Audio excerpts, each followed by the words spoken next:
Are you one of the millions of Americans suffering from back pain? There's a new study and it suggests that you may not be getting the proper treatment after all. It's one of the most common reasons for going to the doctor, back pain.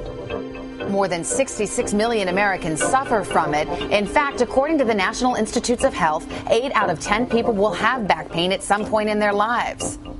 By some estimates, patients spend as much as $86 billion each year in search of relief.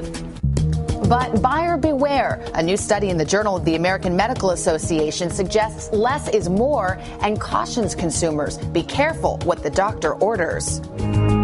More often than not, doctors are turning to prescription drugs instead of over-the-counter medicines to treat back pain.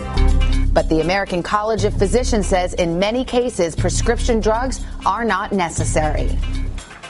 Let's get some perspective from Dr. Jordan Metzl. He's a sports medicine specialist at the Hospital for Special Surgery here in New York. He is also the author of the Athlete's Book of Home Remedies. Dr. Metzl, good morning. You're the perfect person to talk to about this. Apparently, this study has a couple of headlines, and one of them is that these narcotics are being overprescribed when something over-the-counter might work for back pain. Well, that's right. I was really interested, Savannah, to see this study, and that jumped out at me as well, that this kind of issue of narcotics, these are really dangerous medicines, and so we're very careful about giving those, and should be. And people taking these, it's definitely user beware. They're very dangerous medicines. Let me be devil's advocate, because I think by the time you go actually see a doctor with your back pain, you've tried Advil, you've tried Motrin, you've tried the over-the-counter things, and they haven't worked.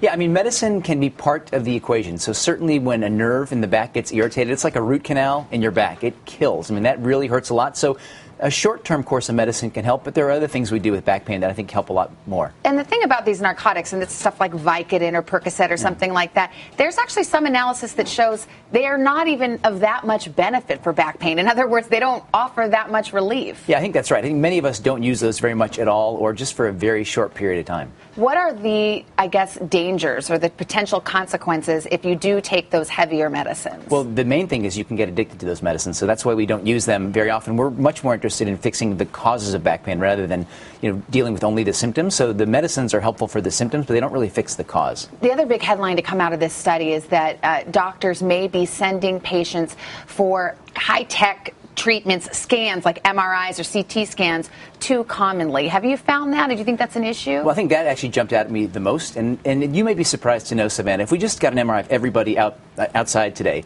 about 50% of those people would have a herniated disc and wouldn't even know it in their back or in their neck. So there's a lot of people walking around with bulging discs. And if you have a painful back and you get an MRI, all of a sudden you think that the disc is causing the pain when that might not be the case. And so the tests sometimes give too much information. As the doctor, though, do you feel that pressure? Here I have this patient who wants a quick fix or at least wants an explanation, or we've got to, turn every stone over. You bet. People want to come in and want that information as quickly as possible. So my job is, first of all, to fix the pain they're in, and then to try and figure out how we can make their symptoms better. But I think sometimes imaging, like pictures like MRIs, are not always the answer right away. We reserve those for people that have a lot of pain shooting down their legs or things that aren't getting better. But we're real careful to make sure we treat the symptoms by working on their muscles. And when you order those tests, the healthcare costs just go skyrocketing, That's right? a big part of it. Yeah, that's a big issue as well. Dr. Jordan Metzl, always good to have you here. Thank you so much.